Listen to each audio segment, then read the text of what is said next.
ને રેતું છે કોઠાયું તૈયાર કર સૈન્યકાર નહીં આવે તો બ્રહ્મ હત્યા તૈયાર કર સૈન્યકાર નામ ચિઠ્ઠીમાં લખ્યું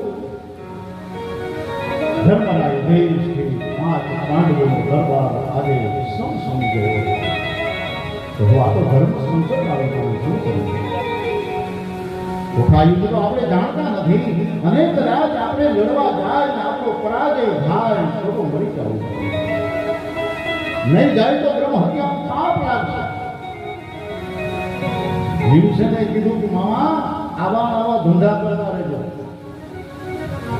સગુણી કે ભાઈ મારે તો હું તો દીકરીનો ચાકર છું મને હું કીએ હું તો અહીંયા આવ્યો એમાં હું લઈ ગઈ મને કાંઈ ખબર નથી પછી ધર્મરાય કહે છે કે કાંઈ વાંધો નહીં મામા હવે આવી જાઓ મામા સમજી ગયા